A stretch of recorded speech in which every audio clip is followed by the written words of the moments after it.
Hi guys, it's Miss Barnes. I hope you're having a good morning. It is Wednesday, May 13th. It's day 31 of instruction, and I'm going to start with science. I'm going to go through some slides and some information that you need to be more successful with the science assignment today. I'm going to touch a little bit on math and then reading, and you'll be on your way. So science, the activity today is about fossils, so I just want to go through some important vocabulary about fossils. And of course, it's important to start with a definition. So fossils are the remains or marks of plants and animals that lived a very long time ago. They are usually found in rock and stone. They're important because they tell us a story about things that lived on the earth before us. So we've seen fossils in museums and on the internet and in books, but that is how we've learned about dinosaurs, about woolly mammoths, about other insects and animals that are now extinct and we don't get to see and learn from. And they're really neat to look at and investigate. And we're going to talk a little bit about some more vocabulary that you need and to think about with fossils. And of course, when we start, I found this anchor chart. A scientist that studies fossils is called a paleontologist. And if you're interested in fossils and science, that might be a career that you might consider. There are different types of fossils. So we can talk about the imprint or trace fossil, which are tracks that are left in muddy ground, a mold, which is a shape of a living thing, or a cast, which is a mold fossil that is filled with minerals, sand, or mud. The formation of a fossil, it goes through a few of the steps here. A living thing dies, and then dirt covers that non-living thing. The non-living begins to decay and break down. The sand and soil hardens, and bones become rock. A couple of important facts to know is that the remains of plants and animals from long ago help us learn about the past. We've talked about that before. And fossils are often found in sedimentary rock. The word extinct means no longer living. Petrified plants in wood are hardened with minerals and become rock. And then amber is a tree sap in which insect fossils can be found. Okay, so that is a good resource if you want to go back and look at this video and look a little bit closer at those. Let's go to the next slide. I found a really neat short video about dinosaur fossils being formed. So I'm going to go to Chrome and open that up and just play it for you. It's about 4 minutes and it's fun. Millions of years ago, this dinosaur was going about his normal daily life.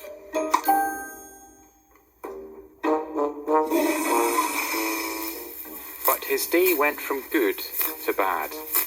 Really bad. After he died, other dinosaurs ate him, and the rest of his skin and muscles rotted away, leaving just his bones. These were quickly buried by mud. Over millions of years, more layers landed on top: mud, sand, and even volcanic ash. This added up to a lot of weight on top of the skeleton. Some parts got crushed. The layers of mud, sand, and ash turned into hard, sedimentary rocks. While this was happening, water seeped into the bones. It left behind minerals, turning the bones to stone and creating a fossil. Earth changed a lot over millions of years. Rocks that were once deep underground rose to the surface, a process called uplift. Very slowly, wind, water, and ice wore away the rock. Eventually, bits of the fossil skeleton were exposed and became visible on the surface. Fossils are constantly getting eroded out of rock. Most are lost. But if we're lucky, someone will find one. Nearly all of the fossils we find, around 99%, are from marine animals, such as shellfish and sharks. This is because they lived in the sea, where sand or mud could bury their remains quickly after they died. But dinosaurs live on land, So how do they get buried so quickly? Most dinosaur fossils we find belong to animals that were living near to a lake or a river. They died, and a short while later the area flooded, covering the remains in mud and silt. Occasionally, something more dramatic happened. In one example, two dinosaurs, Protoceratops and Velociraptor, were fighting in the desert. They were mid-battle when, suddenly, a sand dune collapsed on top of them. Their fossils show them frozen in their fighting poses. In another tragic example, the feathered dinosaur Sittipati was sitting on its nest of eggs when a sandstorm blew in and covered it. Fossils like this, from animals that were alive when they were buried, are really rare. It's not just bones that turn into fossils. Dinosaurs can also leave behind footprints and impressions of skin and feathers. So next time you're near some sandstone or mudstone, think of what fossils could be hiding, just waiting to be discovered.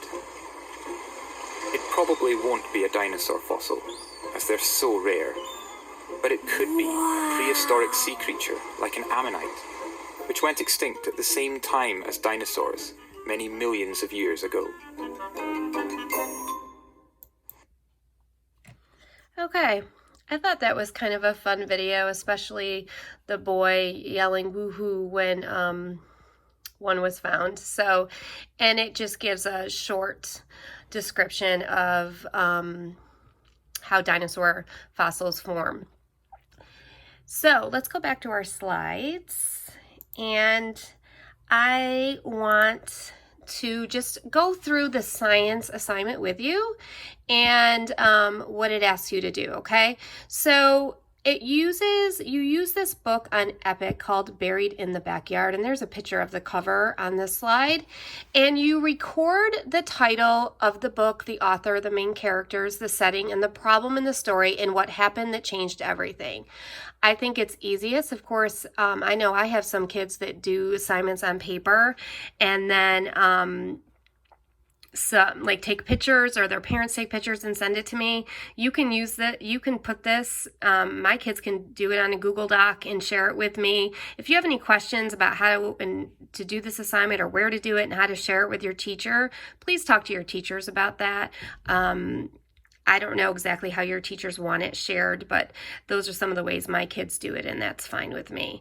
So I'd ask you to do that first part that I just read through, and then answer the following. What was found? Using evidence from page 14, was it alive when the dinosaurs were alive? What animal that lives today might this fossil be related to? Finally, that last part of the assignment, complete the Think Like a Scientist section on page 32 of the book with other people at your house. Record your data and compare your results. Write at least 3 sentences that explain the data.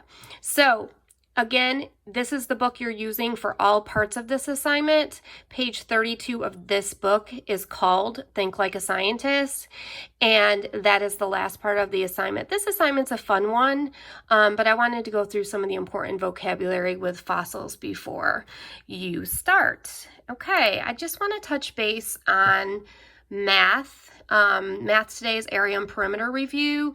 Part of it asks you, I think, to draw some pictures that kind of help you to remember area and perimeter. This is one that I love, that I always show my kids, and you see the word perimeter in the actual fence line of this simple picture, and that's kind of how I remember that perimeter means the measurement around or outside of a shape. Area is the area inside of this square that's fenced in. That's the measurement of space inside. I want to look at this vocabulary video. You might have seen this already if your teachers had you look at this, but it's a fun one on area and perimeter. It's just a few minutes, and then we'll talk about reading. It's the year 2060 and you're colonizing Mars. You're about to buy a plot of land, but you have a dog and you want to make sure he has enough space to run around. You also want to build a fence so he can't escape. So first you want to know how big the backyard is, and then you want to know how far it is around. To figure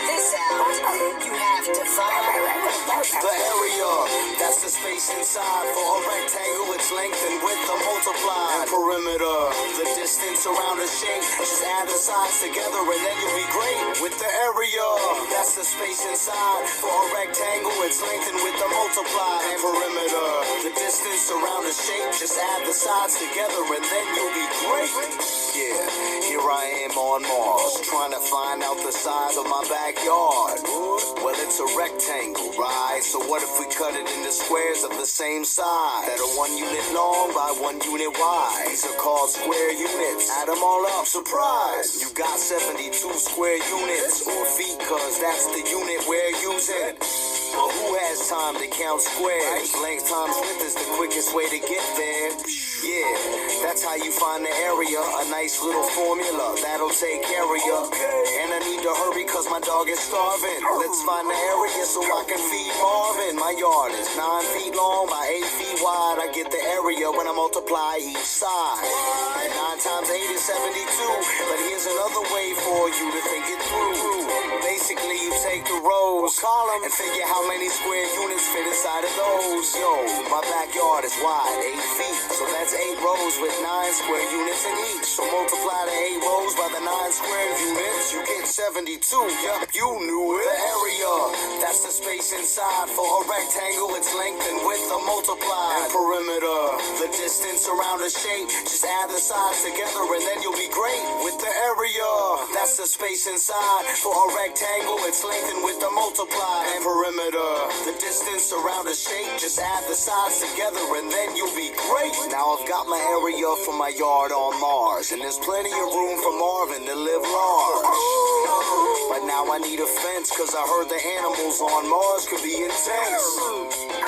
So I'll need a perimeter, the distance around my whole yard. How do you get it? Yeah, just add up the length of the sides. 9 plus 8 plus 8 plus 9's a perimeter of 34 feet. And oh yeah, that's regular units and not units squared. So let's take a look from another angle. To get the perimeter of a square or rectangle, you add 2 widths plus 2 lengths. Here's a formula, don't forget to say thanks. 2 times length plus 2 times width to get a square or rectangle's perimeter quick. So let's try it with my Martian backyard. Come on, get ready, y'all. It's not that hard.